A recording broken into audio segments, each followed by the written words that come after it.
Olá, boa noite a todas e todos. Sejam bem-vindas e bem-vindos a mais um evento virtual promovido pela Associação Brasileira de Psicologia Organizacional do Trabalho, a SBPOT. Meu nome é Daiane Bentivi, estou atualmente como vice-presidente da SBPOT e a gente está aqui hoje, com especialistas na área de perícia psicológica do trabalho, para a gente conversar um pouco sobre os impactos da ação direta de inconstitucionalidade número 3.481, que abalou aí a estrutura dos psicólogos no Brasil, especialmente aqueles que trabalham com avaliação psicológica, né? Para contextualizar essa questão, só para explicar um pouquinho esse contexto, essa ADI surgiu em 2005, diante de uma resolução do Conselho Federal de Psicologia, e recentemente o STF julgou como inconstitucional a restrição de comercialização dos testes psicológicos e dos manuais para não psicólogos, né? Então, a gente tinha uma restrição de venda apenas para psicólogos, e agora cai essa restrição e qualquer pessoa pode ter acesso a esse material. Cabe ressaltar que essa ação já surgiu numa instância superior, então a possibilidade aí de recurso é bastante limitada, e ela foi julgada na instância suprema do nosso país, né, que é o STF. Um outro ponto que vale destaque é que essa decisão não impacta a atuação do psicólogo na área de avaliação psicológica. Ela só fala sobre a comercialização desse material. Então, a atuação continua sendo uma atividade privativa do psicólogo, e aí eu creio que os nossos especialistas hoje vão falar um pouco mais sobre isso, mas é só para deixar claro. E aí a gente vai falar um pouco hoje sobre os impactos dessa decisão para os psicólogos que lidam, com o campo da perícia psicológica no trabalho. A gente reforça aqui, a SBPOT reforça que entende que tal decisão, ela fragiliza, de certa forma, a eficácia das avaliações psicológicas realizadas aí no Brasil pelos psicólogos, resultando em prejuízo para as pessoas que são submetidas a esse processo, né? E para a sociedade de forma indireta. A gente já divulgou uma nota apresentando esse posicionamento institucional da SBPOT, e a gente também foi solicitado pelo Conselho Federal de Psicologia para enviar um material técnico, um parecer técnico sobre essa questão, e aí esse parecer ele vai ser juntado aí na busca de defesa dessa questão num possível recurso, né?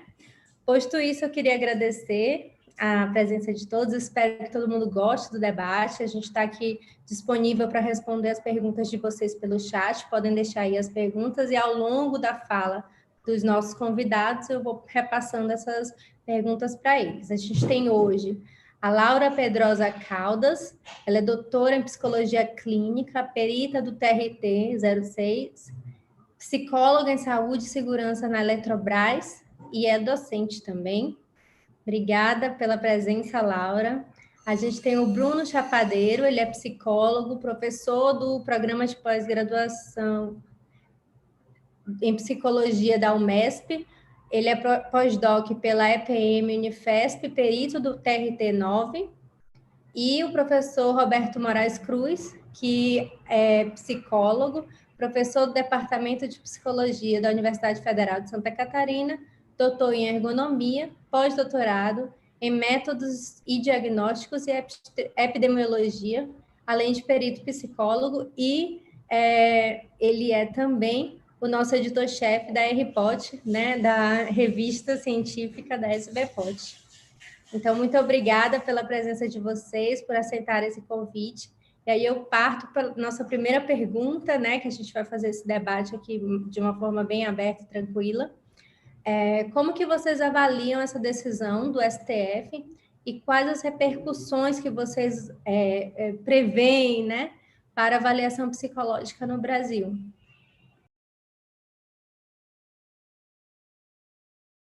Fiquem à vontade, quem quiser começar. Bom, então eu vou iniciar, primeiro cumprimentar a Daiane, nossa mediadora e vice-presidente da SBPOT. Nos honra muito o convite da SBPOT para este debate entre nós, o oferecimento desse canal, né, um canal nacional, uma instituição tão importante na área de psicologia das organizações de trabalho no Brasil, e que nos honra muito com esse convite. Isso é muito importante, que a gente use mais esse espaço para um debate acerca de uma decisão muito importante que aconteceu no Brasil nos últimos tempos. Queria cumprimentar meus colegas, o Bruno, a Laura, dos grandes especialistas, né, dos grandes peritos no Brasil, na área trabalhista, né, na perícia psicológica trabalhista, e é com muita honra.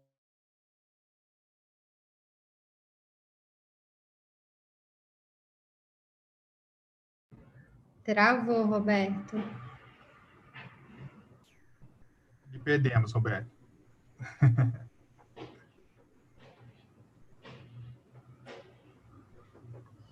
E cumprimentar quem está nos ADI, né, 3481. O que foi essa ADI? Qual a repercussão principal que derivou para o exercício profissional em psicologia para a gente chegar na nossa seara, que é a perícia trabalhista? Então, eu entendo que o que aconteceu foi uma espécie de freio de arrumação, tá?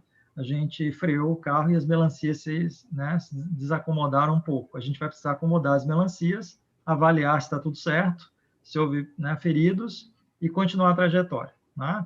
Dito isso, usando essa metáfora, o que eu quero dizer é o seguinte: não foi um evento simples, foi um evento grave, né? Envolve uma tramitação de um processo de 15 anos, com 4 relatores. Isso, de certa maneira, destabiliza o processo, né? Mais de um relator ao longo de um processo. Basicamente, teve, no meu modo de entender, 3 aspectos centrais, né? Eu acho que o primeiro aspecto central importante, que nos leva a aprender o que aconteceu, acerca do que aconteceu, trabalhar com a história de gerar da crise uma oportunidade. O que a gente precisa aprender com o que aconteceu? Primeiro, nunca deixar de manifestar o que está acontecendo para a categoria, né? Nunca deixar de comunicar o que está acontecendo, tá? Então, vinha acontecendo um processo importante e grave, afetaria bastante gente na profissão, a questão da comercialização dos materiais psicológicos, e, de certa maneira, as pessoas não tinham conhecimento do que estava acontecendo. Se tivesse, talvez, conhecimento, poderiam, de certa maneira, ajudar mais nesse processo, né? Acho que a primeira coisa precisamos aprender a tornar mais transparente essas questões, até porque existem outros projetos de lei em curso, e vários deles atingem a categoria profissional também. Então, vamos aprender com isso para lidar com a questão do apoio da categoria ao que está acontecendo, de uma certa maneira, cuidar com mais carinho da tramitação de processo que atinge toda a profissão. O segundo aspecto importante é que a leitura dos autos do processo revelou o seguinte: revelou um conjunto de peças bem escritas, bem feitas, juridicamente bem postadas. Entretanto, para 15 anos de tramitação, na minha avaliação pessoal, até achei que foram poucos materiais para o Supremo se deter. Tem pouco volume de material importante, especialmente no campo psi, né? Então, a única peça processual que tem lá do campo psi é do Conselho Federal de Psicologia. Então, de certa maneira, o volume de informações disponível para os relatores, eu, de certa maneira, entendi com uma certa fragilidade nossa não ter tido mais volume de informação para ajudar a decisão, tá? E a melhor peça do processo, que reflete a preocupação objetal, o objeto principal, que era quais são os efeitos da retirada, né, da restrição da comercialização de materiais psicológicos, a peça que mais tratou esse assunto foi a peça do ministro Fachin, né, que mais se deteve sobre esse objeto. A peça que tinha lá do Conselho Federal, ela é bem escrita, bem fundamentada, mas ela não atingiu o núcleo, ela estava mais centrada na preocupação de deixar bem claro o poder do Conselho, a competência do Conselho em legislar sobre matérias sobre resolução de exercício profissional. Então, a ênfase foi essa, não foi no objeto central. E os relatores chamaram o objeto central para a decisão. E me parece que eles não encontraram subsidiariamente informação suficiente da classe e da categoria dos psicólogos para municiar e interpretar diferentemente do que estava posto. Então, acho que a segunda coisa que eu queria comentar é isso, tá? Então, faltou, acho que, um volume de informações que foi chamado de amigos da corte, lá, que tinha um conselho de farmácia e tal, mas faltaram as entidades da psicologia, faltaram os especialistas em psicologia na área de avaliação e teste psicológico, com seus respectivos pareceres, pessoas que têm mais fundamento. Aliás, a única peça que chama pareceristas nacionais e internacionais é a peça do ministro Fachin, que não é a parte interessada na decisão.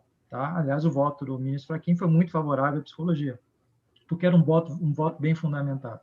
E o terceiro aspecto que eu queria chamar a atenção é que a decisão final, aí sim essa que realmente refletiu no conjunto da obra, é de que colocou a disponibilização de materiais psicológicos de forma irrestrita, baseada em 2 lastros genéricos, de certa maneira, né? Presente na Constituição Federal, mas genéricos. A ideia de que os materiais psicológicos têm equivalência com qualquer material científico, filosófico, a expressão que o relator usa, ou seja, qualquer material didático, como se fosse qualquer livro, inclusive ele cita direito, medicina, arquitetura, né? Então, qualquer material, ou seja, a distinção não ficou clara ao longo do processo, que tem a ver com o ponto 12 que eu chamei a atenção, não foi atacado a distinção. O único documento que ataca essa distinção é do ministro Fachin. Tá? E segundo aspecto da decisão, ou seja, primeiro equiparar com qualquer documento técnico disponível na livraria, e o segundo que colocou como anticonstitucional e inconstitucional os dispositivos presentes lá na Resolução 002 de 2003, como ferindo liberdade de expressão. Percebam que os argumentos principais do voto decisivo não são argumentos stricto sensu, são genéricos, são lato sensu. E eu entendo isso, eu acho que, olhando para a Constituição Federal, o voto tenderia a ser isso, mas, novamente, acho que o que tinha disponível não ajudou o voto a favor, ajudou o voto contra. Né? Então, dito esses aspectos, eu acho que esse é o exame geral que eu faria assim, do que aconteceu. E, novamente, friso, aprender com os erros. Né? Temos pontos que precisamos aprender a lidar com eles. Agora, a partir tem várias repercussões, mas eu vou deixar para a gente comentar um pouquinho mais sobre isso quando a gente fizer mais uma rodada com os nossos colegas. Vou ver qual foi a impressão que eles tiveram da decisão e aí a gente volta a discutir um pouco mais especificamente as repercussões no exercício e na perícia. Bom, Bruno? Ou eu? Bom, já que eu comecei a falar, eu acho que Bruno pode iniciar aí, né, Bruno? Ladies first. Pode comentar e eu vou na sequência. Ok, então, boa noite aos nossos colegas aí, Bruno Chapadeiro, Roberto Cruz, a nossa colega aí que nos convidou, né, a vice-presidente da SBPOT, nossa colega Daiane, e eu gostaria aqui de iniciar, além de agradecer, né, muita gratidão por essa oportunidade, porque esse tema realmente mexeu muito comigo como profissional, atuante, dentre outras áreas, na perícia, e que faço uso efetivo da avaliação psicológica, especificamente dos testes psicológicos. Ele é um dos instrumentos que eu utilizo da avaliação psicológica, e nós vemos, eu particularmente vejo, e aí só ratificando a fala de Roberto, um grande prejuízo para a sociedade em relação a esse uso irrestrito. Né? Já temos aí várias situações do uso indevido por colegas, né, que em algum tempo nós descobrimos, né, o Conselho Federal, uso indevido, cópias, vendas de testes, explicando de que forma procedê-los. Então, já existia aí algumas situações que colocava, né, uma certa fragilidade esse instrumento. Uma questão importantíssima aí é que estamos falando de um instrumento científico que é validado, que tem um composto de fidedignidade. Então, o mesmo teste que Roberto aplica aí no sul do país, Bruno em São Paulo, eu aqui no Nordeste, ele tem que apresentar o mesmo fenômeno psicológico, comportamental, emocional, saúde psíquica, mental, e isso já mostra, né, a cientificidade desse instrumento. Uma outra questão que eu quero reforçar a fala de Roberto é que o prejuízo maior não é nosso, né? Talvez fique aquele sentimento, poxa vida, esse é o meu instrumento, é com ele que eu atuo, né? É com ele que eu trago com muita certeza, né, aquilo que eu efetivamente produzo a partir de uma coleta de dados. mas para além desse primeiro desconforto, eu vejo que o maior prejudicado é a sociedade, e são aqueles que utilizam do nosso serviço.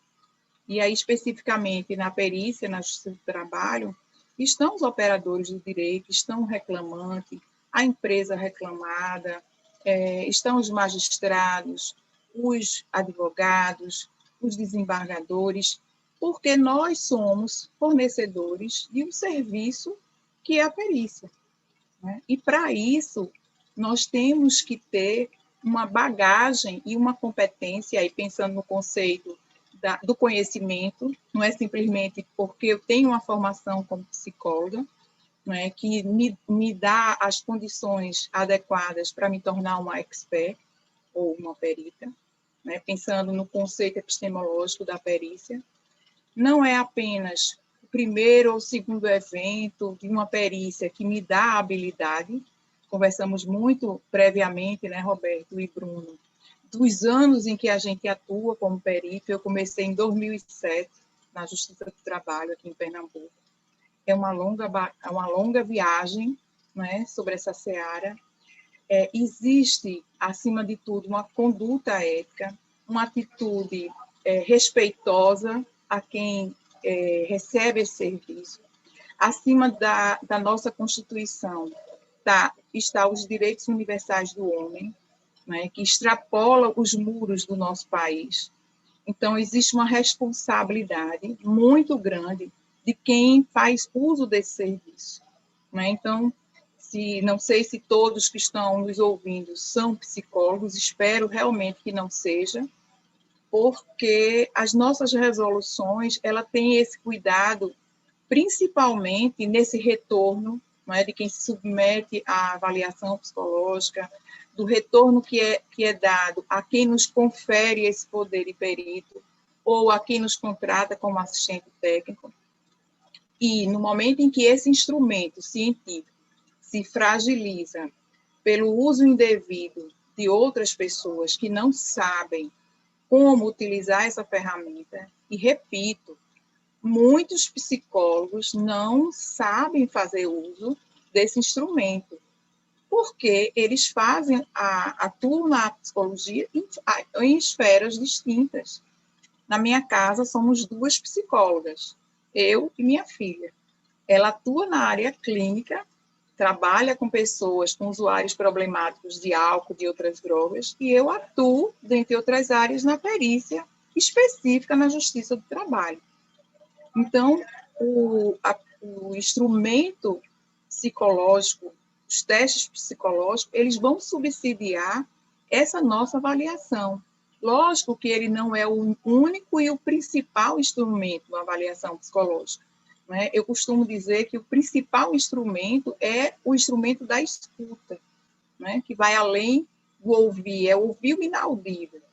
Mas os testes, eles vão corroborar e reforçar que aquilo que Roberto e Bruno atestam, se, no nosso caso, há ou não nexo de causalidade ou de concausalidade entre o contexto de trabalho e o possível adoecimento de um trabalhador submetido a uma perícia, e os resultados que a gente vai oferecer, eles têm essa cientificidade e essa garantia da nossa certeza, né, naquele momento.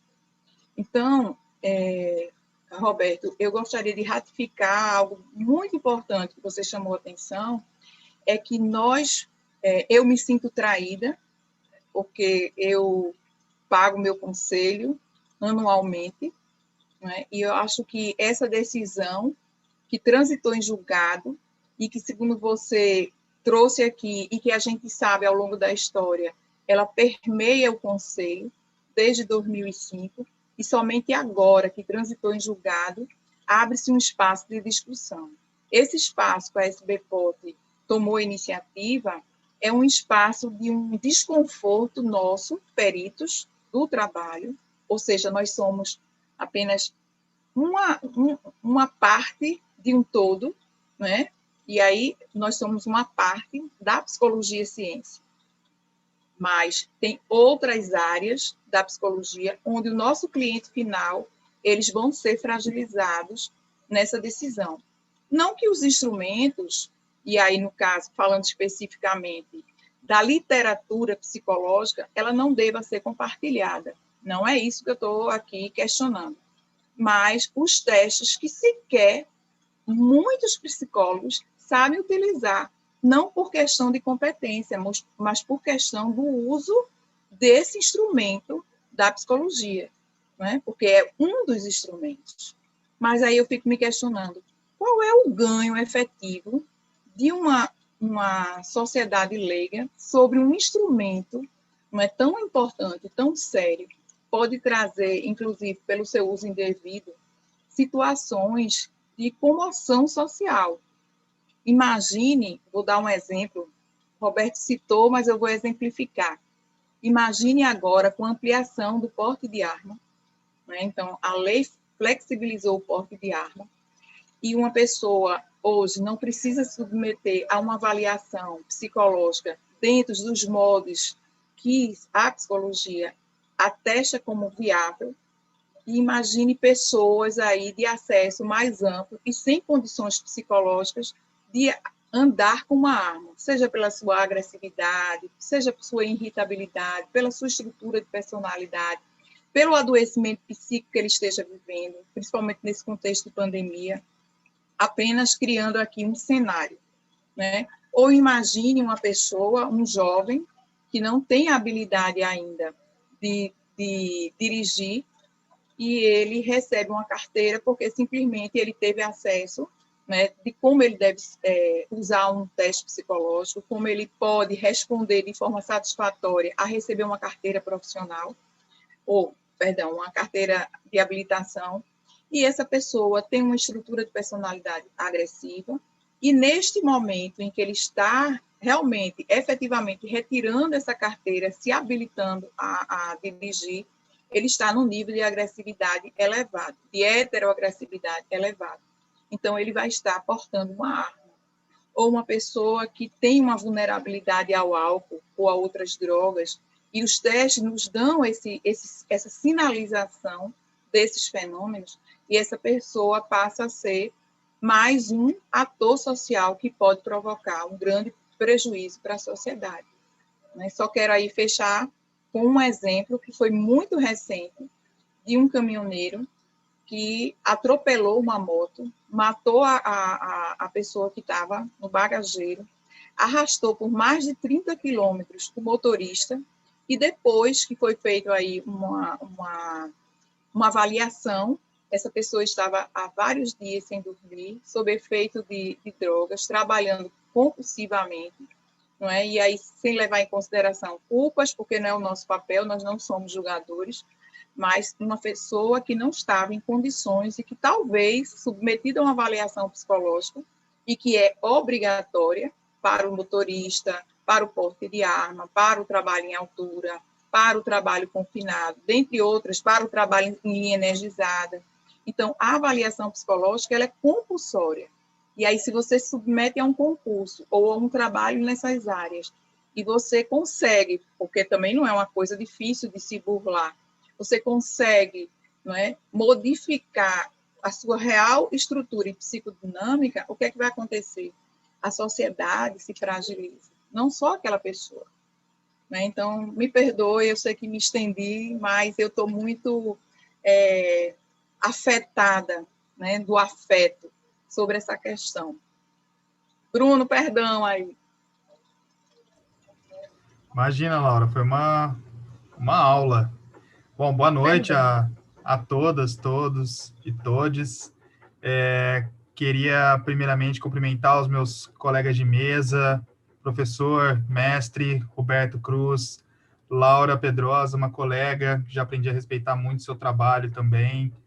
São aqui minhas referências nessa área de perícia psicológica, com certeza.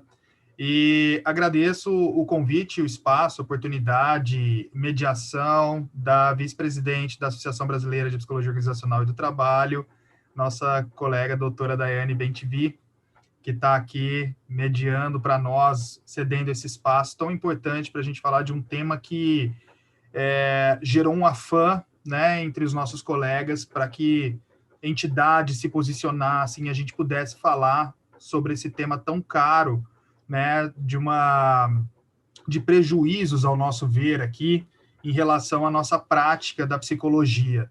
E aí eu queria chamar a atenção algumas coisas em relação a minha primeira fala aqui nessa rodada, né? Fui separando aqui, eu tinha pensado em algumas coisas para falar, mas as falas dos meus colegas foram me motivando para ir para outros rumos, né? E aí, por exemplo, eu queria chamar a atenção, primeiro de tudo, ao nosso código de ética da psicologia, né? Em que, lá nos princípios fundamentais, no item 6, diz que o psicólogo zelará para que o exercício profissional seja efetuado com dignidade, rejeitando situações em que a psicologia esteja sendo aviltada. Ou seja, todo psicólogo, toda psicóloga tem esse princípio fundamental de zelar pela nossa profissão, né? O que nós estamos fazendo aqui é apenas uma representatividade, mas eu conclamo a toda a classe para se ater a um tema tão importante. Das responsabilidades do psicólogo, o item I do nosso código diz que devemos zelar para que a comercialização, aquisição, doação, empréstimo, guarda e forma de divulgação do material privativo do psicólogo sejam feitas conforme os princípios desse código. Mais uma vez, nós somos chamados, né, a classe como um todo, a dar respostas ao que nos permeia enquanto atividade privativa e profissional. Aí a gente fica nessa questão, né? Bom, o que afinal é a atividade privativa do psicólogo hoje, quando a nossa profissão é transpassada por tantas outras que nem profissões regulamentadas são? Vocês sabem muito bem do que eu estou falando no caso dos coachings, né? Então, o capítulo 3 da Lei 4.119, de 1962, que é a lei que regulamenta, né, que regulariza a nossa profissão, ele vai dizer lá no inciso 1 do artigo 13 o que constitui função privativa do psicólogo e utilização de métodos e técnicas psicológicas. Item A, diagnóstico psicológico. Acho que isso ainda é totalmente nosso e envolve o que nós estamos falando aqui, né? Da avaliação psicológica, dos testes, etc. B, orientação e seleção profissional. Vejo muitos coachings fazendo isso. C, orientação psicopedagógica. A psicopedagogia se torna uma especialização que não necessariamente é feita por psicólogos e psicólogas. D, solução de problemas de ajustamento. Se a gente pegar o conceito de ajustamento a partir da Classificação Estatística Internacional de Doenças, a CID-10, né, vai dizer sobre a variação de um estado para outro, e aí a gente tem muitas residências terapêuticas de cunho religiosas fazendo esse trabalho, né? Então, a gente já vem sendo historicamente aviltado naquilo que seria privativo nosso.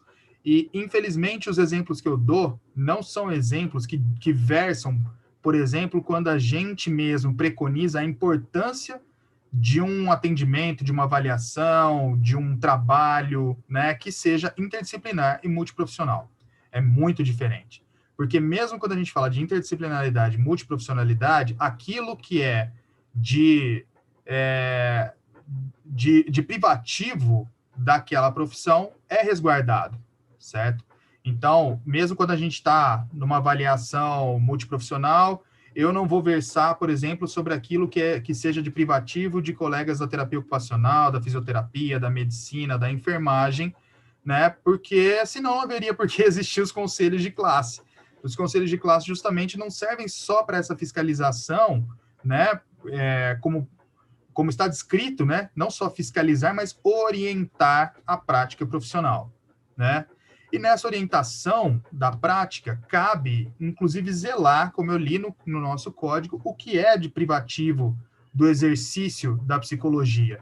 E desses 4 itens que eu citei, podemos dizer que o diagnóstico psicológico, a avaliação psicológica, em que os testes, como a colega Laura bem lembrou, são mais um item da avaliação. Nós temos as entrevistas psicodiagnósticas, enfim, observações, né? Temos outros recursos em que nós aprendemos num curso de psicologia para poder fazer essa avaliação da maneira mais ampliada possível, né? Então, vejam, colegas, eu quando faço meu laudo pericial, já que o nosso mote hoje é para falar especificamente disso, eu acho que dentro dessa parte é o que eu sei versar, inclusive, não conseguiria versar diferente dessa área, eu gasto pelo menos 3 páginas do meu laudo colocando as legislações em que eu me pauto para produzir aquele laudo. Primeiro de tudo, como bem lembrado pela colega Laura, a Declaração Universal dos Direitos Humanos. Segundo, a nossa Constituição Federal, né? São aí as nossas cartas magnas a seguir.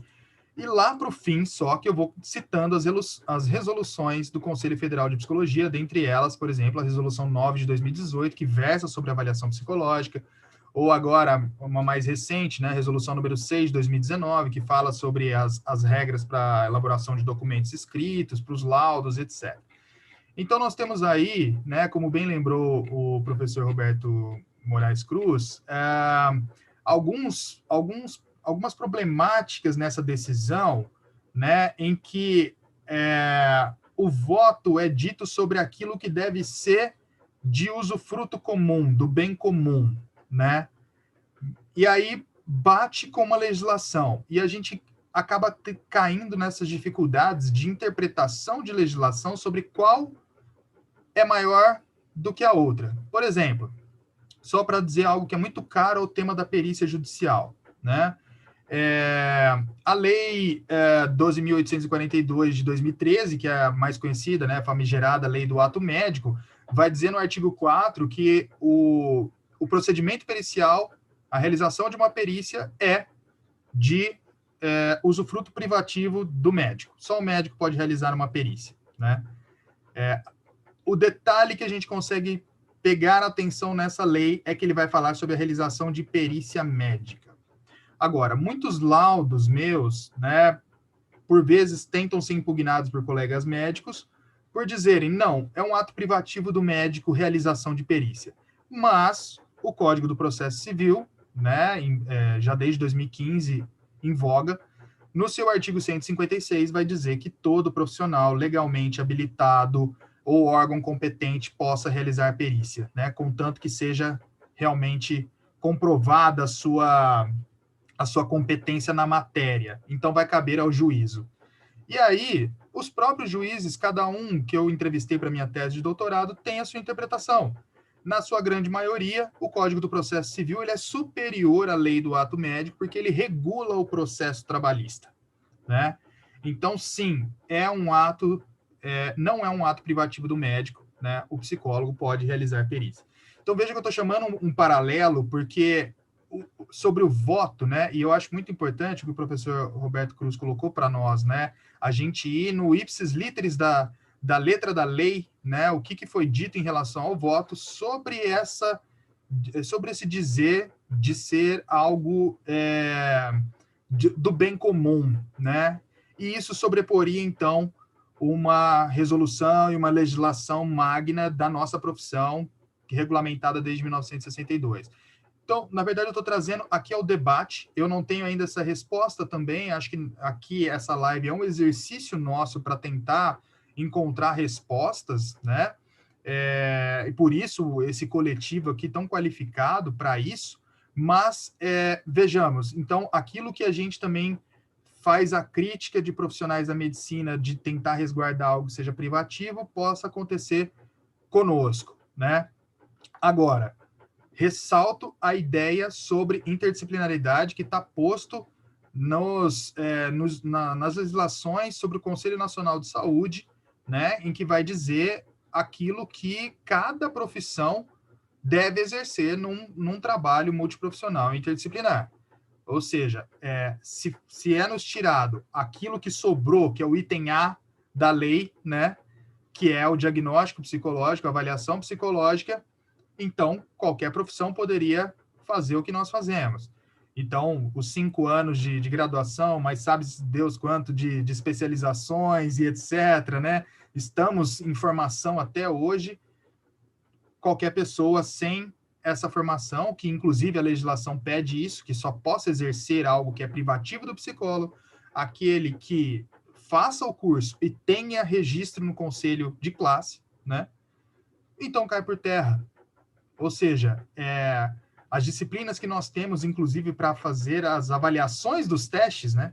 Porque aplicar o teste ainda pode ser até mais simples do que fazer as suas interpretações, né? Que as pessoas que utilizam os testes projetivos, um Rorschach da vida, por exemplo, sabem muito bem do que eu estou falando, da dificuldade, do tempo gasto para a gente analisar um teste, sendo ele um ponto a mais da avaliação psicológica, né? Então, eu chamo a atenção desses, fazendo o advogado do diabo, né? Aquilo que nós também fazemos a crítica aos colegas da medicina de puxarem para eles, né?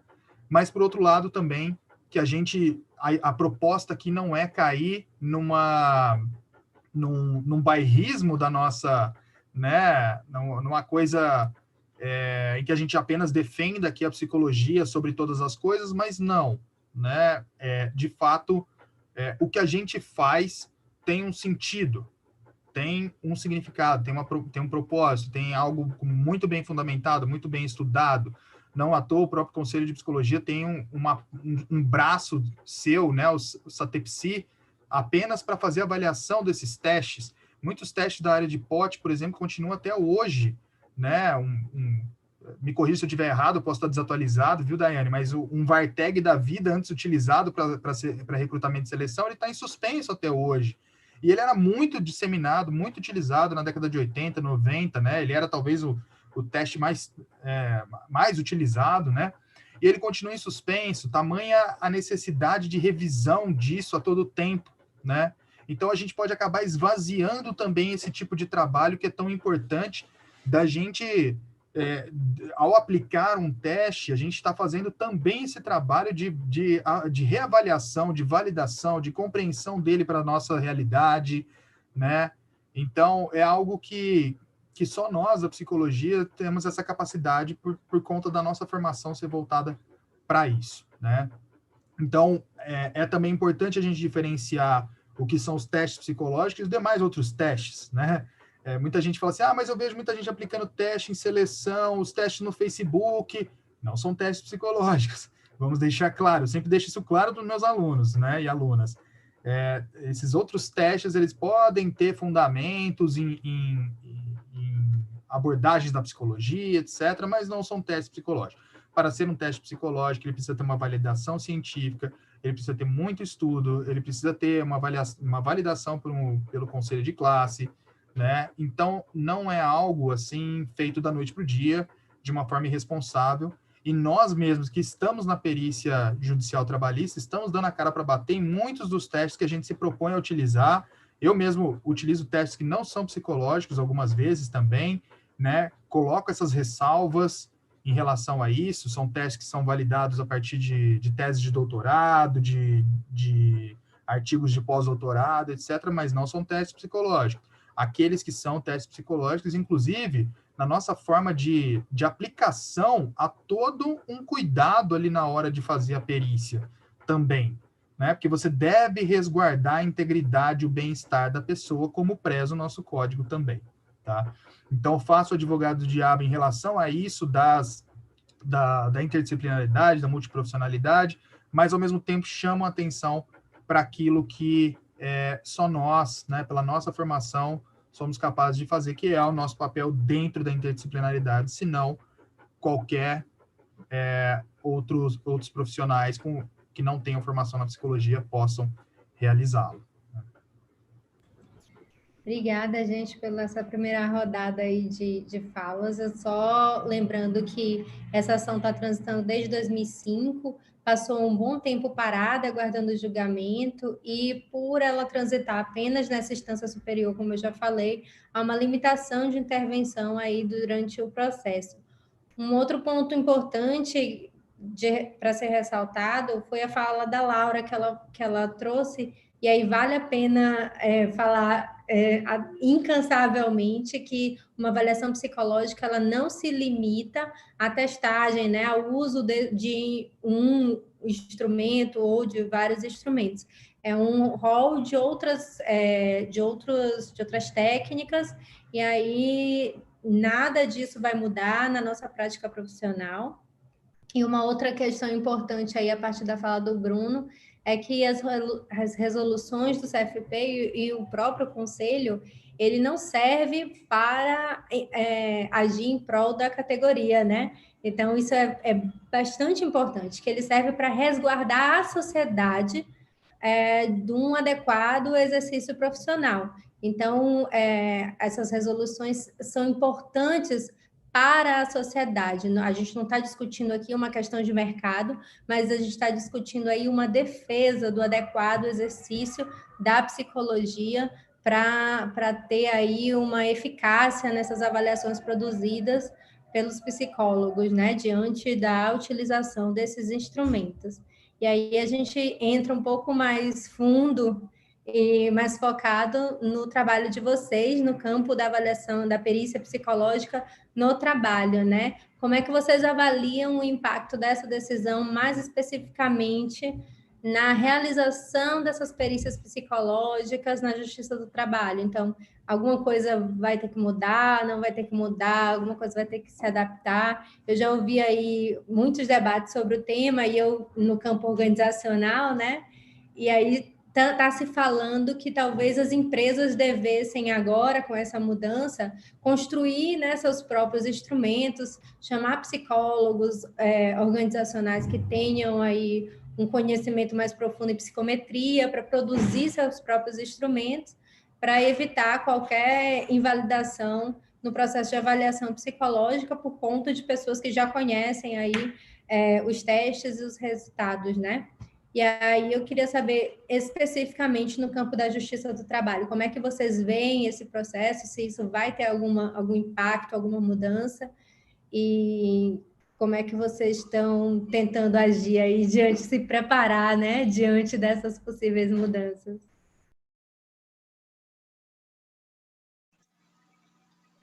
Acho que sou eu de novo.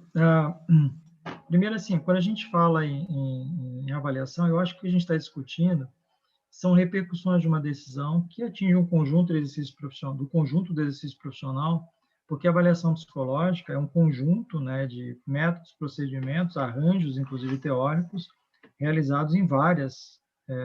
Talvez é difícil você dizer qual área da psicologia não realiza processo de avaliação, né? Até é muito difícil você encontrar uma área da psicologia que não realiza processo de avaliação. Então, de fato, ele atinge de forma difusa o exercício profissional. Por isso que ele impactou, e as nossas caixas WhatsApp e postais não param de ter manifestações, né? Eu entendo que foi uma decisão importante, por isso, Daiane, volta a considerar que o impacto da decisão era previsível.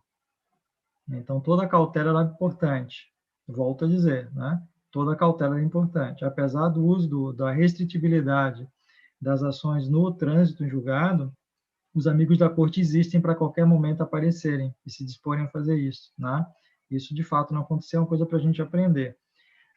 Uma coisa que eu acho que a gente tem que levar em consideração, e eu acho que isso tem a ver com a nossa formação e qualidade profissional, é definitivamente distinguir, avaliar de testar, né? Eu acho que as pessoas continuam fazendo confusão.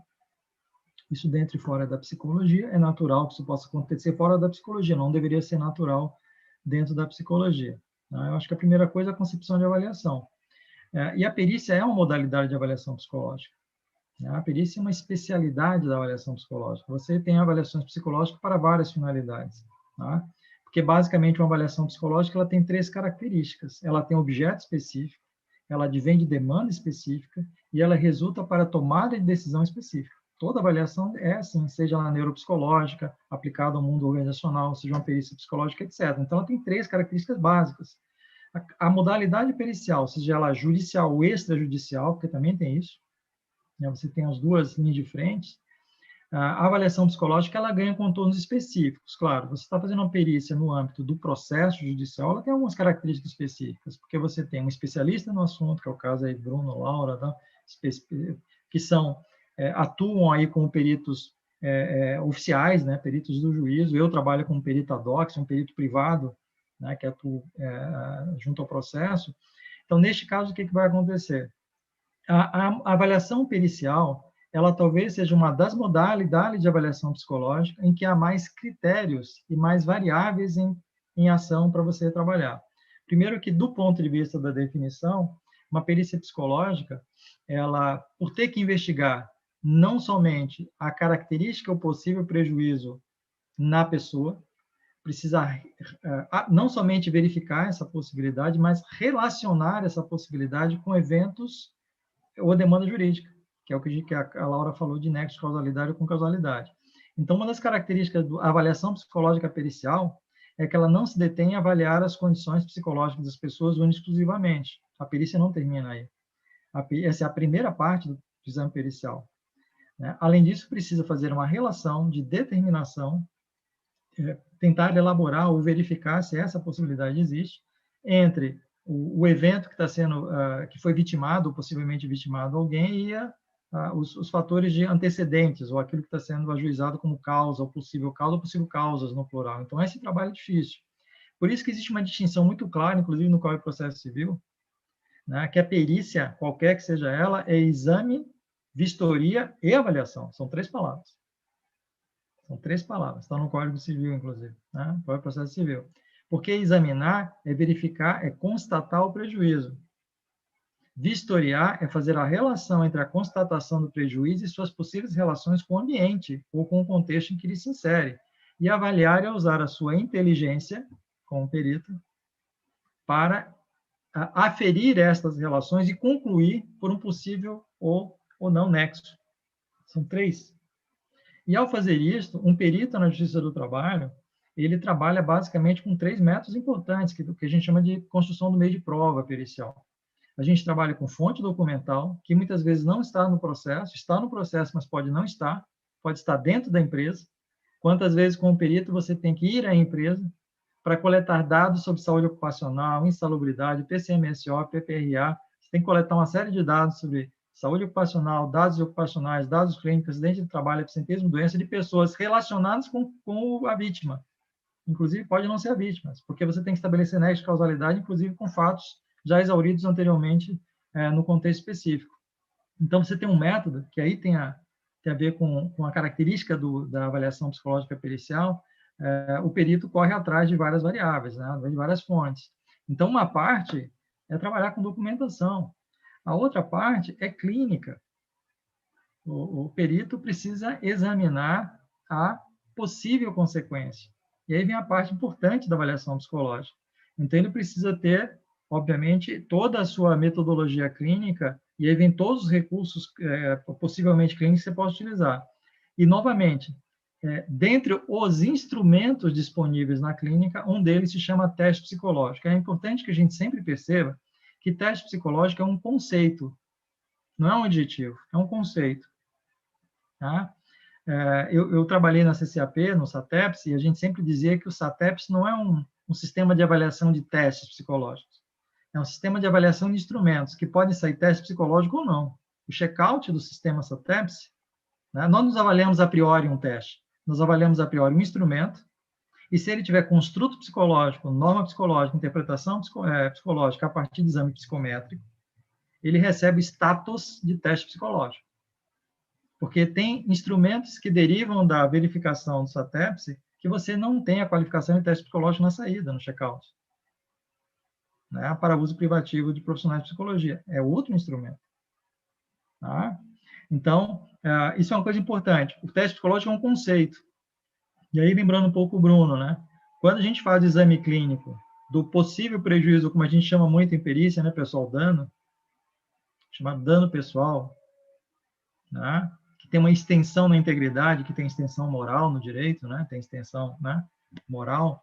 Então, neste caso, especificamente, a gente pode usar não somente os testes psicológicos, mas quaisquer outros instrumentos de rastreio, clínico ou não clínico, que ajude a fazer a compreensão do prejuízo. Porque a extensão do prejuízo, a extensão dos efeitos do prejuízo, para os testes psicológicos não consegue examinar no caso concreto, né, que você está trabalhando. Então, perceba, dentro dos recursos disponíveis, você tem o teste psicológico, que é um conceito muito importante, mas é um conceito específico da psicologia. Né? Então, lembra, eu falei documentação, falei uso clínico com recursos instrumentais, teste psicológico e outros tipos de instrumento, e ainda tem uma terceira característica do método pericial, né, psicológico, que é o testemunho. Muitas vezes você coleta a informação não somente privilegiada com a possível vítima, você coleta com pessoas relacionadas com a vítima, que podem ser trabalhadores que trabalham com ele, pode ser o chefe dele, pode ser pessoas que passaram pelo que ele passaram, pode ser pessoas que conviveram recentemente com ele, pode ser... Você amplia o foco pericial, ele realmente é mais amplo. Mas voltando à questão da repercussão, olha que interessante.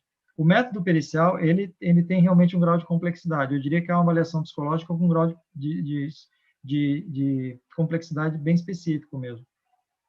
E ao ter essas características, o que vai acontecer? Para você defender essa prova, a perícia é um meio de prova para o direito, né? Você concorre uma série de, vamos dizer assim, especialistas que vão opinar sobre o seu trabalho, que são as partes, através de seus consultores técnicos, nós chamamos de assistentes técnicos. Essas partes, elas vão procurar, né, pelo em ovo, porque as partes querem ganhar no processo. No direito, você ou ganha ou perde.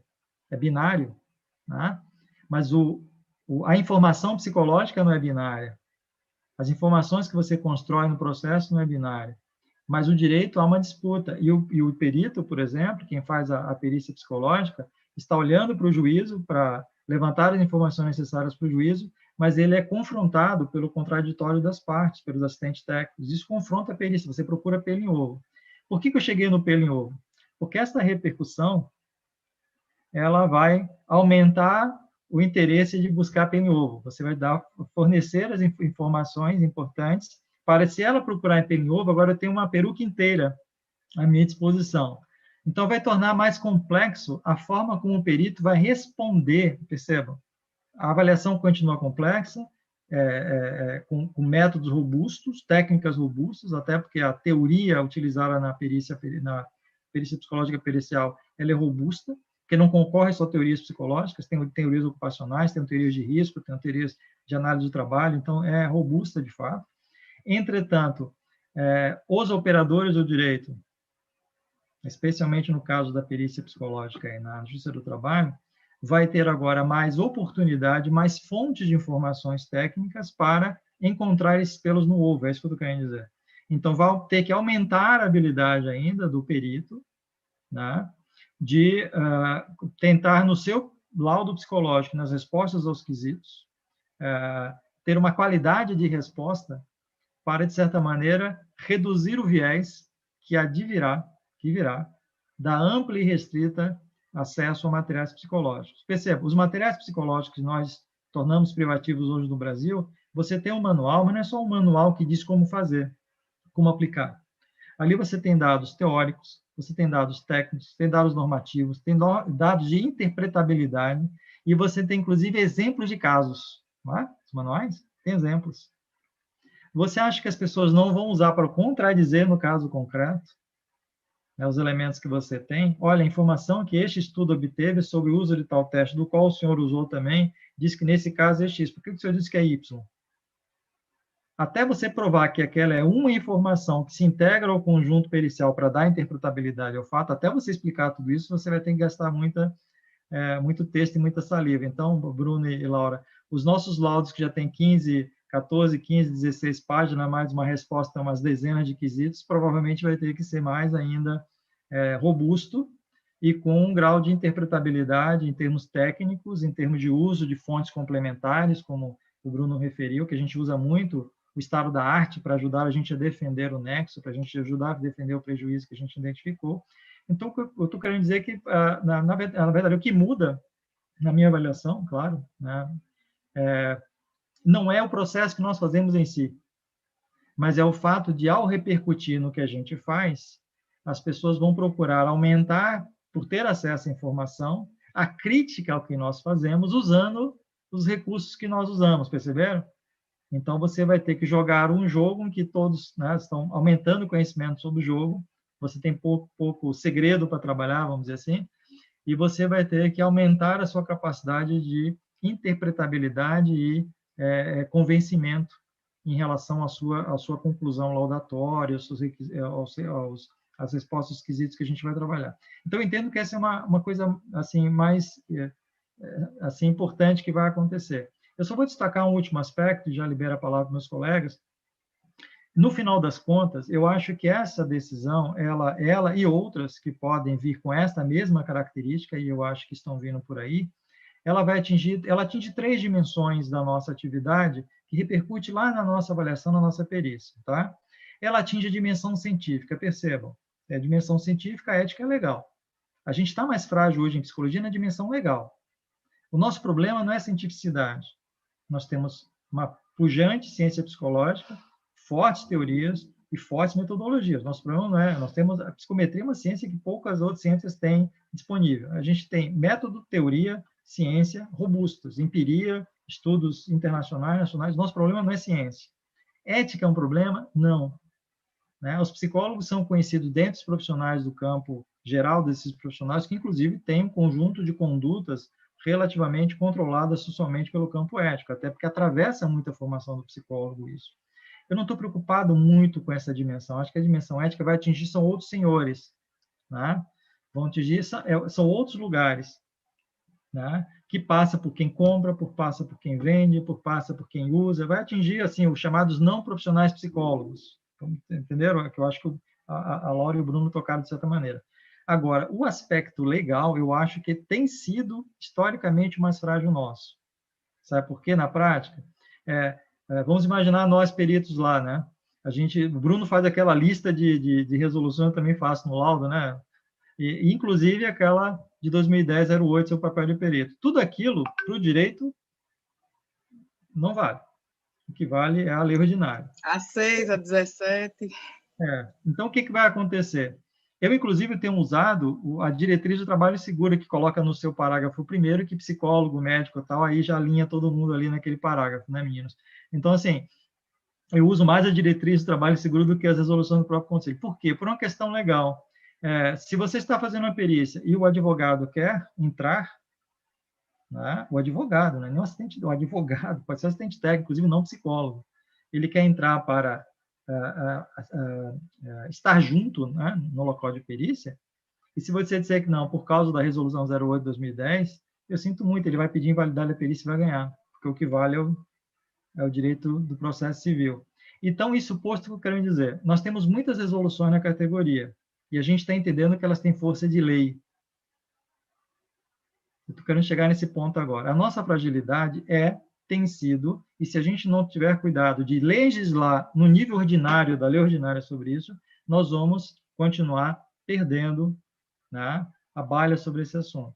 Não é à toa aí, Daiane, que o Conselho de Administração está entrando com PL, com projetos de lei, não está entrando por resoluções internas para capturar a área de gestão de pessoas, recrutamento, seleção, treinamento para a administração. Por quê? Porque este é um mecanismo ordinário.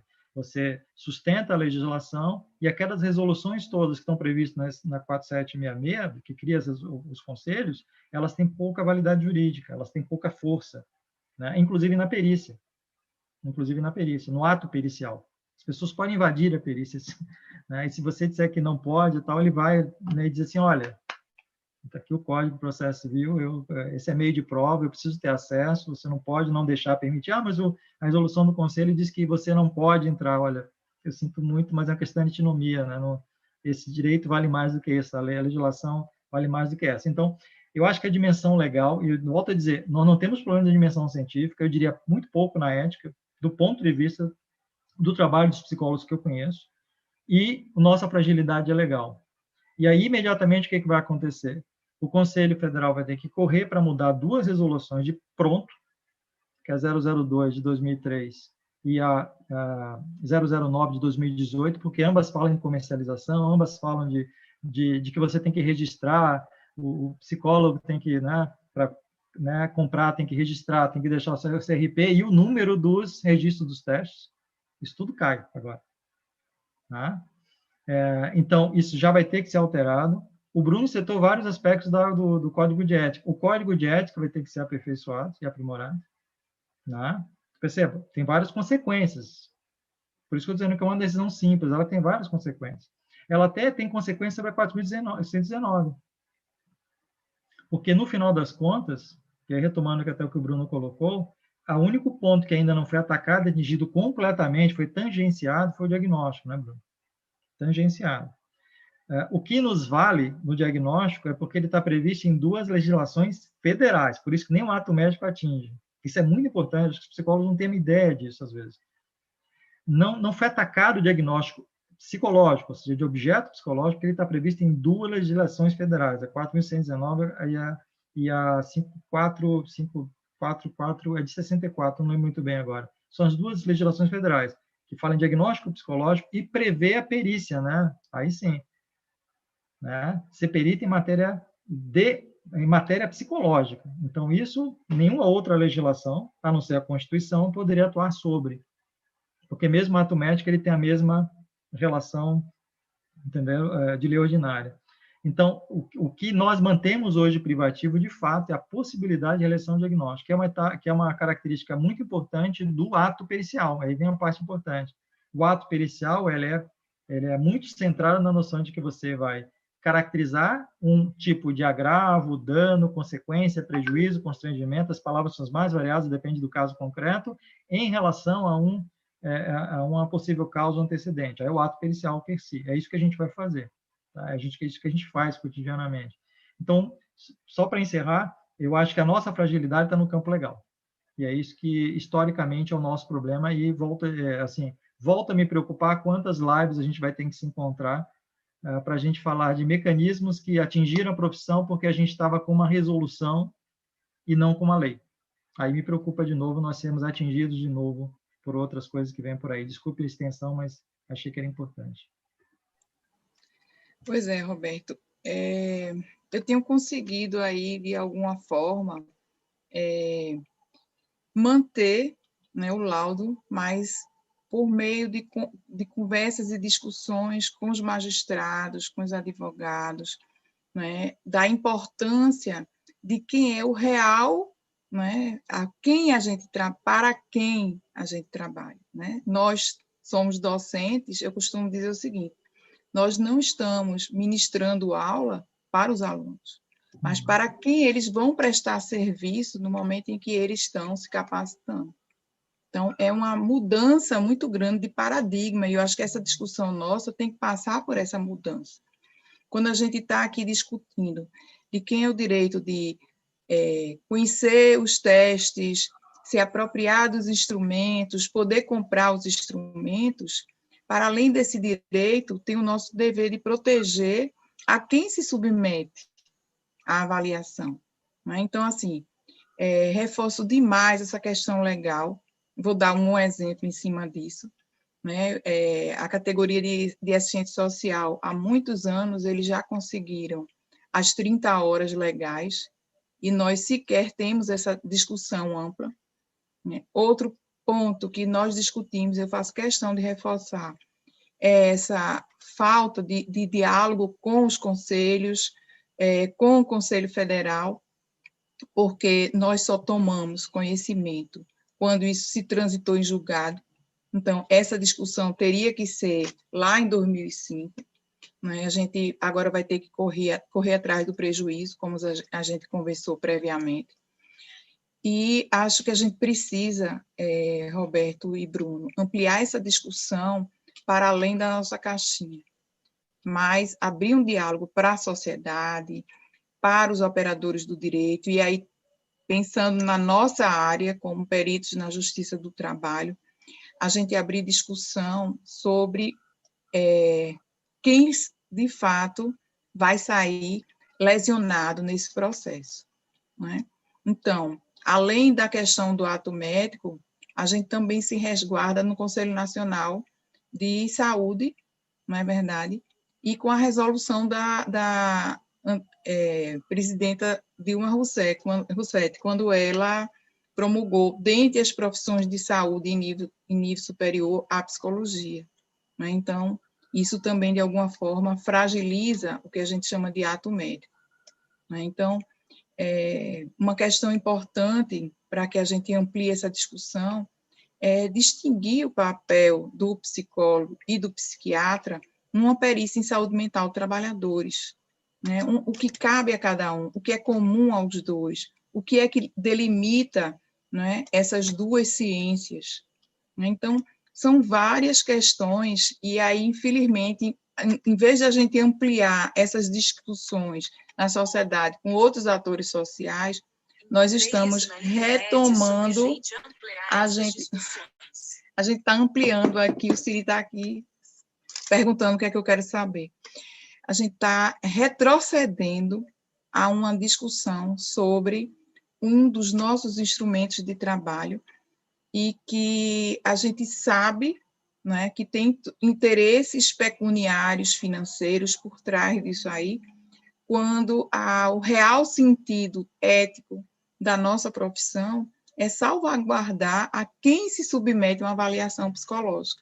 Né? Então, quando a gente pensa nessa questão do amplo, do direito, da ampla defesa, né, de direito de quem vai se beneficiar ou se prejudicar com a perícia, e aí essa questão da participação de uma coleta de dados, ela precisa de um trabalho nosso de sensibilização junto aos advogados do trabalho, junto aos juízes, e acho que é importante a gente demonstrar, como até eu já ouvi um desembargador, que também é psicólogo, ele fazer uma correlação, de que uma perícia ginecológica, por exemplo, ela não caberia à presença dos advogados. Por que uma perícia sobre a saúde mental, os fenômenos psicológicos de uma pessoa, e que a simples coleta dessas informações, elas vão fazer emergir cicatrizes psicológicas, né, que levaram ou não a esse dano psicológico, que não se restringe ao trabalho? Por que a gente vai permitir essa exposição de uma pessoa, né, quando a gente tem amparos legais para que o que é de direito aos operadores de direito é o laudo, é o resultado do nosso trabalho. E para acompanhar tecnicamente a nossa competência, existem os assistentes técnicos. E a nossa resolução, ela inclusive, ela tem esse papel de precaver, inclusive, a interferência do assistente técnico nessa coleta de dados. Então, a gente precisa ampliar essa discussão que o Roberto trouxe, e ratifico, a nossa fragilidade é de cunho jurídico. Não é? Basta ver as respostas do Conselho Federal, é como se estava sendo discutido uma situação, né, que sequer no que transitou em julgado define o que é o teste psicológico, se são os manuais, se é o instrumento, né, de que forma isso é feito. Eu acho que essa fragilidade, de alguma forma, Roberto e Bruno, nos permite aí ampliar essa discussão em fóruns do direito, né, do Supremo Tribunal Federal, para a gente demonstrar, né, que se houve uma fragilidade na nossa defesa, a gente mostrar que quem de fato vai ser prejudicado não somos nós, porque senão vai alterar a qualidade e a presteza do nosso serviço. Claro que não. É como você falou, a gente tem um preparo, nós temos uma postura ética, nós temos uma habilidade que não se construiu, aí eu vou falar aqui por nós três, né, que não se construiu de ontem para hoje, não é verdade? E eu tinha até, vou reforçar aqui, a nossa área de atuação, ela é muito recente, né? Nós hoje só nos disponibilizamos, teoricamente, do livro que foi organizado por Roberto Cruz, né, sobre a perícia psicológica na Justiça do Trabalho. Então, nós temos ainda um grande caminho, né, em parceria com o Tribunal Superior do Trabalho, com o Supremo Tribunal Federal, mas não atinge só a nossa área de atuação. É uma discussão ainda mais ampla. Nós estamos aqui só numa parte, né, do bolo, é uma pequena fatia do bolo.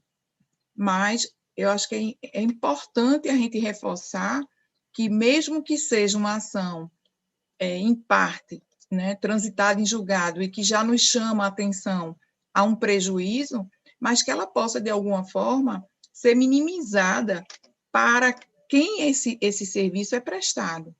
Não é? Então, assim, algumas possibilidades, né, é definir, junto a esse Supremo, o que é o teste psicológico, é a gente ampliar essa discussão nesse trânsito em julgado, né, para a gente defender que não é o teste, mas o seu conteúdo. Ninguém proibiu, os livros de psicologia, eles são vendidos em todas as livrarias, não há um cerceamento da ciência, né? Agora, adianta fazer, aí aproveitando aí a comparação que foi feita pelo relator, não vejo necessidade de eu ter um livro, me apropriar de uma literatura da arquitetura, se eu preciso, de verdade, de um arquiteto para construir minha casa. Não me serve conhecer de elementos jurídicos e literatura jurídica, porque, na verdade, quem vai me defender são os advogados. Tampouco eu vou precisar de livros de medicina se o que eu vou precisar é do diagnóstico, da medicação, do receituário do médico. Por que na nossa ciência tem que ser diferente? Não são os livros, é o nosso instrumento de trabalho.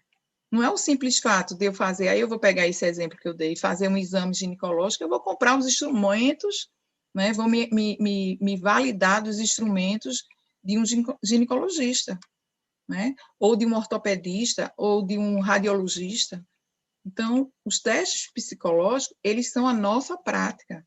Agora, o conhecimento sobre isso, ele realmente, eu concordo, precisa ser ampliado, mas não para a venda de material, para a venda de subsídios de editora, mas para ampliação de quem de direito vai ser beneficiado e os prejuízos, porque eu acho que muito mais do que essa discussão é o prejuízo de quem vai se submeter a uma avaliação psicológica.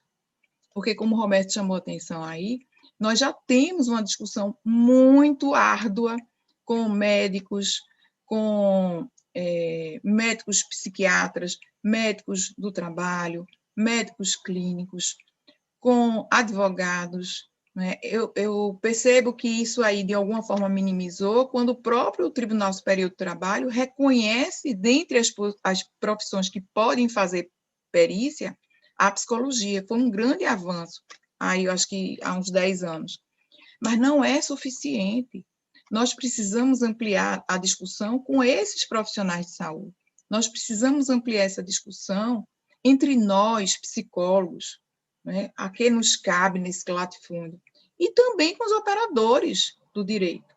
Né, porque, assim, só para fechar aí, vou trazer um exemplo, né, já teve uma perícia que o advogado não indicou assistente técnico, e aí o que ele veio reclamar, porque a cliente dele, que era a reclamante, não tinha sido, né, prejudicada, segundo ele, na perícia, e ele veio alegar que simplesmente a perita, né, fez uso de desenhozinhos, exatamente nesse diminutivo, para dizer que a cliente dele não tinha um dano psicológico em função do contexto de trabalho.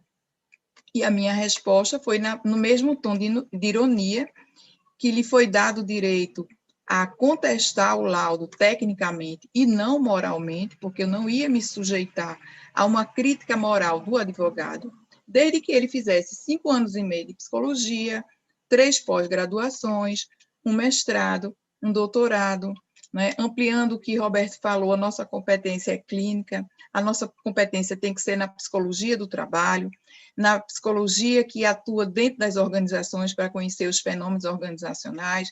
A gente precisa atuar dentro da psicologia clínica, a gente precisa ter noções legais das legislações, do direito.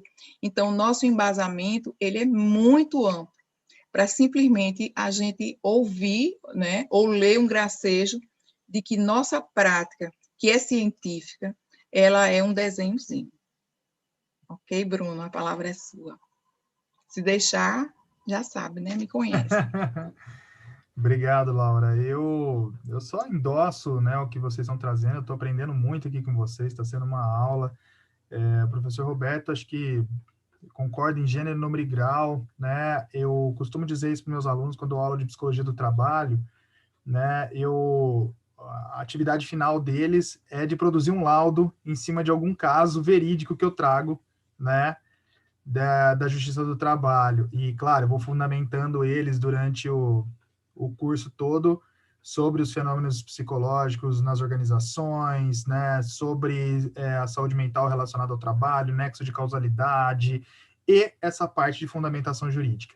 Porque eu digo para eles, não adianta vocês produzirem um documento sem não ter noção de aonde ele se insere, né, e quais os formatos dele. Porque, assim, é isso, né? A perícia, ela acaba sendo, o laudo pericial, ele é um instrumento de prova, né? A prova pericial, isso que o professor Roberto chamou a atenção.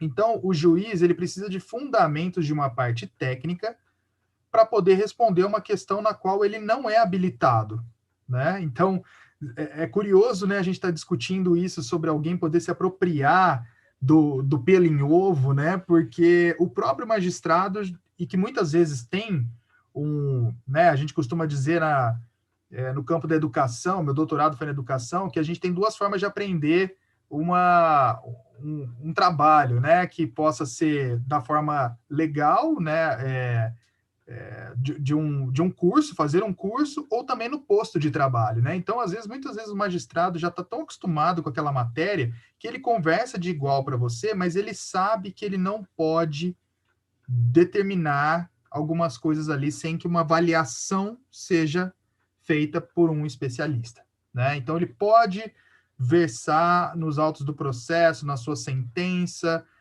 como alguém que já compreende aquele caso por já ter trabalhado com ele há muito tempo, mas ele precisa do atestado de um especialista para dizer determinadas coisas, né, que o professor Roberto bem elencou, né? O que ele quer saber da gente?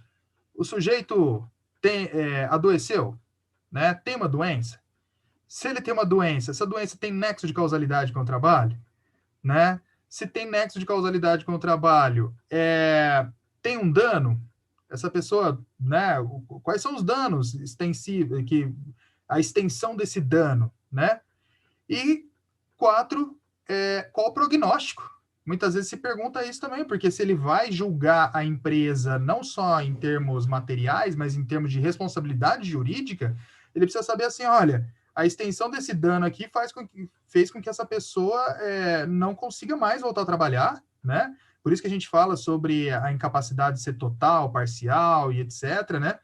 Para saber se essa pessoa tem uma possibilidade de volta. Então, vejam, não é pouco, e por isso que a gente gasta muitas laudas para poder responder a esses quesitos primevos, né? Que para a gente também responde um pouco sobre o caso, né? Já que a gente está trazendo um pouco aqui do real do trabalho, né? A última perícia que eu fiz foi sobre um caso de assédio sexual em setor bancário, né? Só com a pericianda, vamos dizer assim, com a trabalhadora, né? É o nome que ela ganha na justiça, né? Pericianda. Eu gastei 2 sessões de 3 horas. Foram 6 horas no total de uma avaliação só com ela. Porque eu colhi toda a história de vida pessoal dela, toda a história laboral, eu fiz pareamento epidemiológico, estatístico, outros casos. Eu ouvi a psiquiatra dela, eu ouvi a psicóloga dela, eu ouvi colegas de trabalho, 2 colegas de trabalho, eu ouvi o companheiro dela à época, né? Eu só não ouvi o assediador, porque isso é mais complexo, mas eu poderia, enquanto perito, né? Eu poderia, nomeado pelo juiz, também ouvir essa pessoa, né? Mas houve muita resistência, né? São as coisas jurídicas que a gente lida durante o processo, né? Para eu conseguir compreender e montar a minha análise sobre o caso em tela, né? E poder responder ao juiz com clareza, né? A partir do meu olhar técnico habilitado, né? Tudo aquilo que ele estava me respondendo. E aí, para chegar alguém com pelo em ovo, que às vezes, né, nem formação em área de saúde tem, porque o artigo 477 do Código do Processo Civil diz que o assistente técnico pode ser qualquer pessoa indicada pela parte, né? Então, muitas vezes, os advogados fazem a parte de assistente técnico. E olha, Roberto, uma vez já usaram uma tese de uma orientanda sua, uma tese de doutorado, acho que é Thaís Miller, se não me engano, Tainá Miller, eu não lembro agora, eu só lembro o sobrenome, para achar o pelo em ovo, né? Só que assim, eles usaram a Fernanda Miller. Fernanda, né? Uma tese muito boa, inclusive, eu utilizei ela bastante na minha tese de doutorado também. Mas assim, eles pegam o detalhe do detalhe, né? Não há uma interpretação, pegam um parágrafo solto e falam assim, isso aqui que você está dizendo está errado, tem uma tese de doutorado descrita assim, assim, assado. Né? Ou uma vez uma médica que disse para mim assim, não, você não pode diagnosticar sobre F32, né, sobre episódios depressivos. Você só pode versar sobre o intervalo F80 a F94 da CID-10, que são os transtornos psicológicos, né? Ou seja, se já existia todo esse pelo em ovo, que, assim, na verdade, é muito mais para colocar uma barreira no trabalho do perito, né, para tentar convencer o juiz, que é o que o professor Roberto colocou, né, é uma disputa, né, são disputas de campos, de poder, etc., isso tem muito, né, do que realmente embasar um argumento do ponto de vista científico. Então, a luta é jurídica e legal, né, legislativa, e eu concordo com o professor Roberto, quando eu fundamento os meus laudos, né, eu começo, como eu disse, pela Declaração Universal dos Direitos Humanos e pela Constituição Federal, e depois eu vou leis, decretos-leis, para daí passar para portarias, instruções normativas, etc., e por fim as resoluções do nosso Conselho, ou seja, daquelas que têm um maior poder jurídico legislativo para as que têm menor, ou seja, para dizer que eu não estou me baseando somente nas resoluções do Conselho, né, e que eu poderia também, caso o assistente técnico fosse psicólogo também, mas muitas vezes não é, né? Ou é o próprio advogado, como eu disse, ou é um médico, né? Os médicos de cabelo em pé com o Código do Processo Civil, né? Com as resoluções que a doutora Laura disse, né? Sobre o psicólogo poder atuar como perito, eles já fizeram, né, além da legislação do Ato Médico de 2013, já pegaram um parecer do Conselho Federal de Medicina, o parecer número 50 de 2017, que vai dizer, inclusive, assim, que se o médico permitir que outro profissional adentre ao espaço de avaliação, ele também está incorrendo em falta ética, porque ele está permitindo que um ato médico seja assistido por uma outra parte. Então, eu fico pensando, bom, mesmo que o perito diga lá, solicito perícia médica, e isso já aconteceu de impugnação do meu lado por conta disso. Olha lá, ele diz perícia médica, não perícia psicológica. Né? Então, é sempre a disputa no campo do jurídico, né? Da letra da lei ali. Né? Então, mas outras vezes que deixou passar batido, eu fico pensando, bom, então se o próprio juiz pede uma perícia médica e quem faz é um psicólogo, então eu estou incorrendo em falta ética com a minha profissão e o juiz também... Começa por aí. Né, pode incorrer no artigo 282 do Código Penal de ter nomeado alguém não médico para realizar. Então, é uma coisa que, quando a gente vai ver o detalhe do detalhe, realmente se embola de um tanto, né, que eu bato muito na tecla com os meus alunos em relação a isso. Estejam tranquilos, favoráveis com a legislação, né, estejam com ela embaixo do braço para vocês poderem se fundamentar não só na parte científica, porque uma vez no campo da justiça, você tem que falar a linguagem que eles entendem que é a linguagem jurídica, né? Então, embasar isso de uma forma que você possa evidenciar o que é um ato psicológico, você está tranquilo com isso, né? Mas, novamente, a gente também pode incorrer de alguém dizer, como o professor Roberto bem colocou, não, pera lá, isso aqui não está no Código do Processo Civil, né? Não interessa que seja uma resolução, não interessa que seja uma lei, né? O que vai ditar o processo é o Código do Processo Civil, e lá está dizendo que o assistente técnico deve assistir, né? Na verdade, não diz dessa forma, por isso a interpretação, inclusive pessoas da psicologia jurídica de outras áreas não trabalhistas, como a professora Sônia Rovinski, vai defender que o assistente técnico deva fazer um laudo, mas não participar realmente do momento ali da avaliação, né? Então, fazer um laudo em cima do teu laudo, né? Então, assim, é interpretativo. O direito é interpretativo muitas vezes. Então, a gente tem que estar o mais respaldado possível dessa parte jurídica para a gente também poder dar as nossas interpretações quando eu disse, por exemplo, não, pera lá, eu posso sim versar sobre F32, sobre F40, etc., né? Não só sobre aquilo que uma classe, inclusive, está me delimitando, porque o que o juiz me diz é a doença, e há uma doença profissional, né? Há um nexo de causalidade. Quem sou eu para dizer se aquela doença, então, né? Eu dizer assim, não, então não é uma doença psicológica, estou me retirando, né? Doença psicológica tal como a CID-10, prever, né? E não no entendimento que a minha ciência vai ter, e etc., a saúde coletiva, né? Então, eu acho que realmente a nossa disputa é no campo jurídico legislativo para a gente firmar mais os dois pés nesse campo, né? E outros que virão, que não são poucos, né? A gente fala sobre a ideia de propor um curso, inclusive, sobre perícia psicológica judicial, porque não são poucos, né? Os que desejam entrar nessa área, e é um campo muito importante, realmente, que a gente finque os dois pés, e eu acho que passa por isso, passa primeiro por esse entendimento, né? Por essa disputa de campo. Vou só pedir uma parte aí a Roberto, porque a perícia psicológica aqui em Pernambuco, ela se dá muito pouco, porque os próprios juízes não sabem a quem delegar a perícia, né? E eu acredito que isso é uma realidade no Brasil inteiro.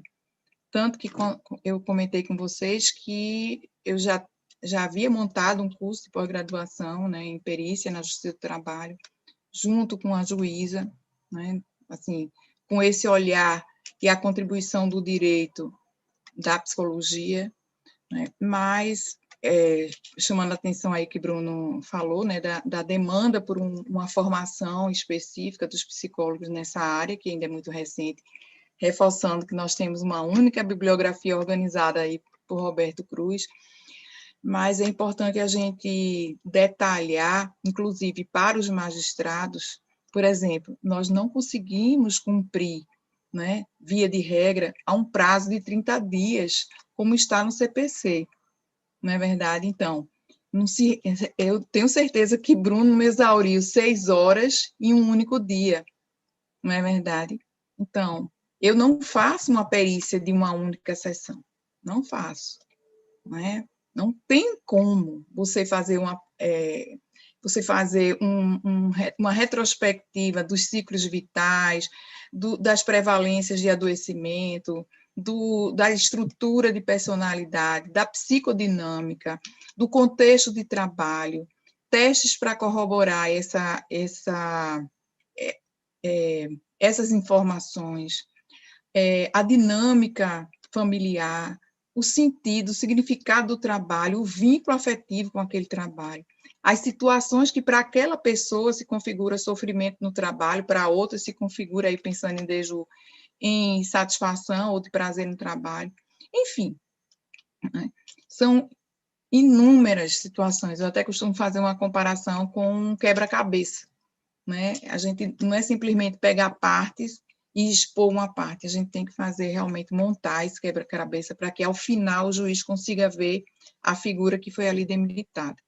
Então, essa questão é importante, porque, como o Roberto falou, o nosso trabalho não se restringe ao diagnóstico, né? Ou à avaliação estrito sensu, né? Então, diferentemente dos instrumentos e do serviço prestado, por exemplo, pelo médico, há a questão, né, específica de que a gente precisa de outras informações para prestar esse serviço que é especificamente da avaliação psicológica, onde a gente vai tratar, né, não só do sujeito, mas dos vínculos que ele estabelece. E aí a gente não consegue, por exemplo, como um psiquiatra que faz um laudo a partir de uma escuta, né, como sendo um atendimento. Né? Aí eu só posso falar por mim, né? Mas a minha prática me exige aí, no mínimo, 4 ou 5 sessões. Além disso, a gente vai ter que, a partir do dado, a gente vai precisar fazer a redação, né, desse laudo, né? E aí eu falo muito ao juiz, pelo amor de Deus, preste atenção aos laudos, copia e cola, né? Até para avaliar o serviço que vocês estão pedindo, que vocês estão demandando, né? Então, os nossos laudos, eles jamais serão os mesmos, porque os sujeitos são diferentes, o contexto é diferente, pode ser até o mesmo periciano, jamais será o mesmo laudo, né? Então, a mensuração dos testes, né? Então, é uma atuação, falando da nossa atuação, ela é muito mais complexa, porque a nossa prestação ela é complexa.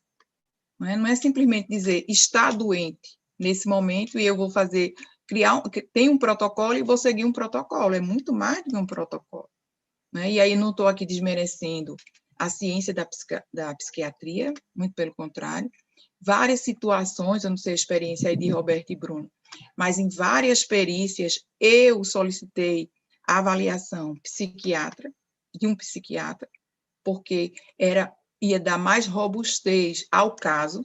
Então, a gente também tem que ter clareza até onde vai o nosso papel e aonde a gente precisa também do papel do outro. Olha aí, da ergonomia, como o Bruno está colocando, não é verdade? Da CBO, né? Eu vejo poucas perícias onde se baseia na CBO, eu não posso dizer que a avaliação psicológica de um eletricista é a mesma de um engenheiro, né? Então, a gente sabe disso. E, por fim, chamar a atenção em relação aos testes e aos laudos, da questão de como é feita a leitura, né? A gente precisa ampliar essa discussão, inclusive de cursos ou de preparação, da leitura desses laudos. O que eu percebo muitas vezes é a leitura de uma conclusão, só que a conclusão é o fim da história, né? Então, para você compreender aquelas 14, 20 laudas que compõem o nosso laudo, ela foi construída por vários e vários insumos, que a conclusão é apenas a ratificação daquilo que vem ao longo daquilo que foi coletado, né? Então, é uma discussão muito ampla dentro da nossa perspectiva da perícia psicológica na Justiça do Trabalho. Eu até divulguei aqui com alguns juízes para eles participarem, né, conosco, aí encontrei a doutora Andréa Kelch, doutora Ana Freitas, doutora Carmen Vieira, alguns juízes, para que eles tenham acesso à sensibilidade para compreender que não estamos brigando por um espaço de realização de um teste, de aplicação de um teste psicológico. É muito mais amplo do que isso. A situação, isso é a cereja do bolo, não é verdade? E a gente precisa realmente encontrar soluções até que a gente consiga ampliar essa discussão em um fórum mais amplo, para além da psicologia organizacional do trabalho e nosso recorte, né, que é a psicologia jurídica do trabalho. Desculpa, Roberto, eu tomei sua fala. Mulher faz isso, né? Você perdoa.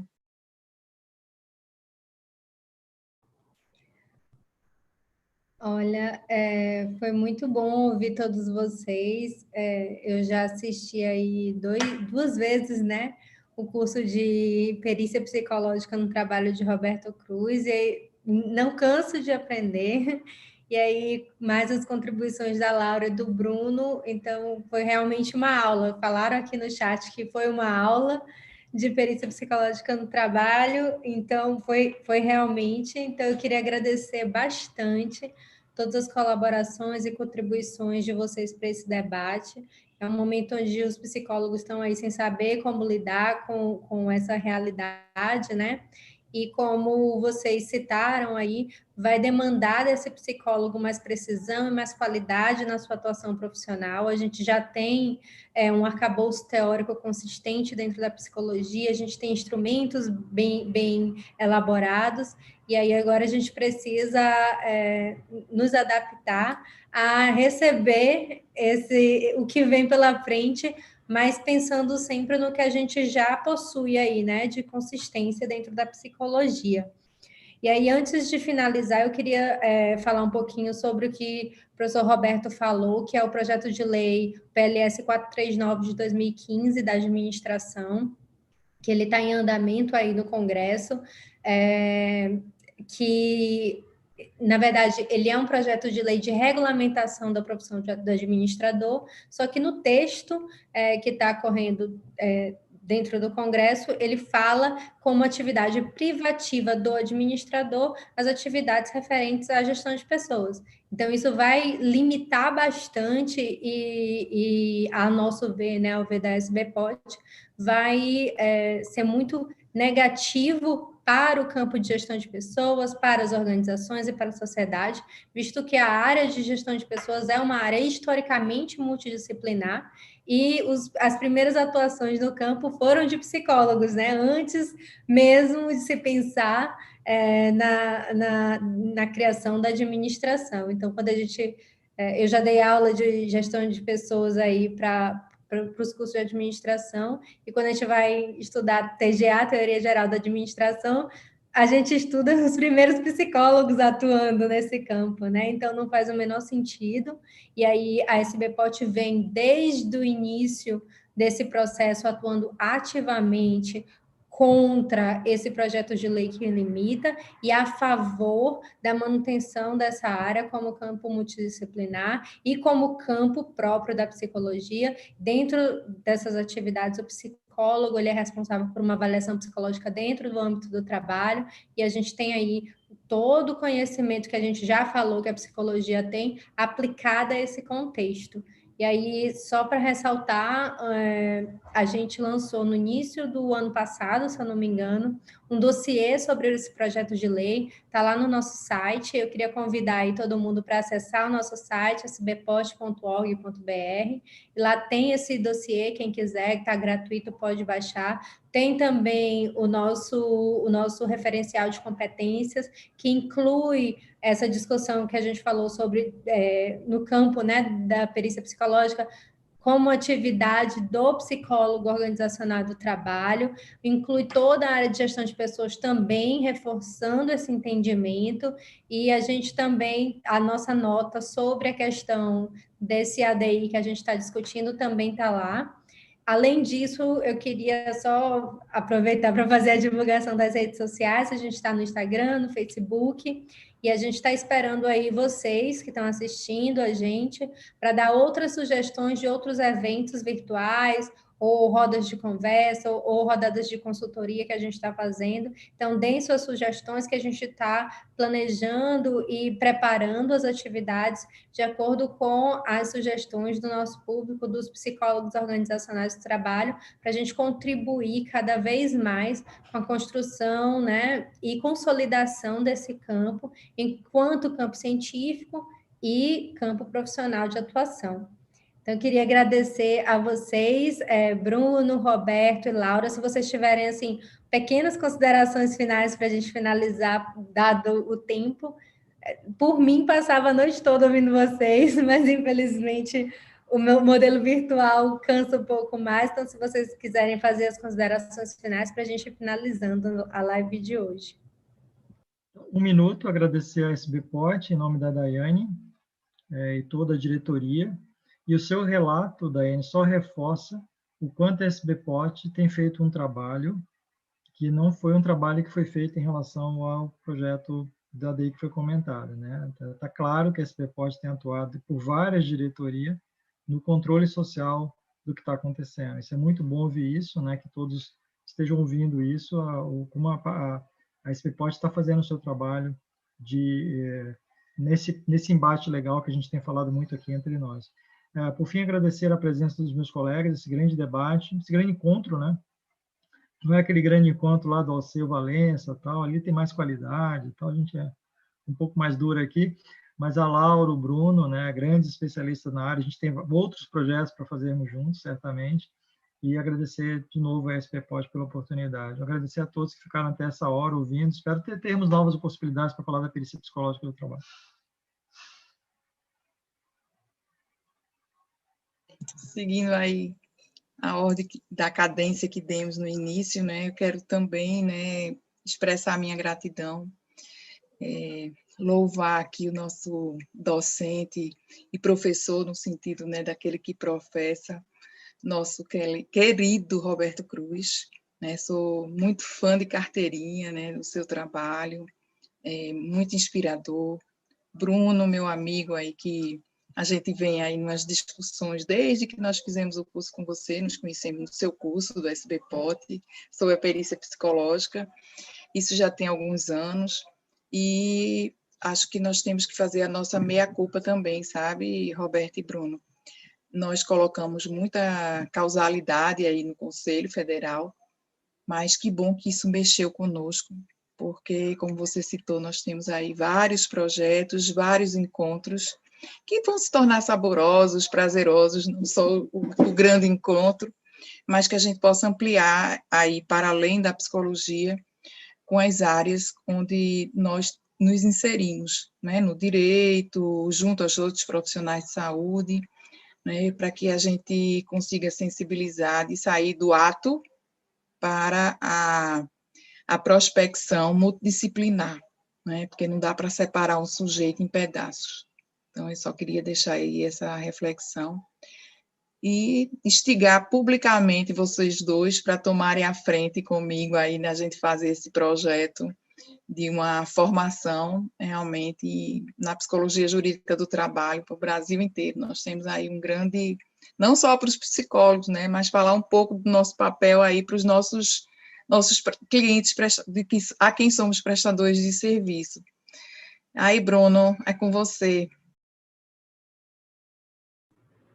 Bom, gente, obrigado. Como eu falei, foi só um aprendizado, né, uma coisa gostosa. Eu falei para a Daiane aqui, olha, acho que já passou do tempo que você tinha nos dado, né, porque a prosa estava boa, né, quando a prosa é boa, acontece isso, né, e fui vendo que se manteve aqui a nossa audiência, foi crescendo, inclusive em alguns momentos, então é sinal de que há Consigo ver nada espaço, né? disso, nem comentário, nem quem estava presente. Eu e tecnologia. Eu acho que há espaço, né? Há espaço para a gente falar sobre isso, porque a demanda, né? Desde quando eu fiz a divulgação aqui da nossa live, me chegaram perguntas de pessoas assim.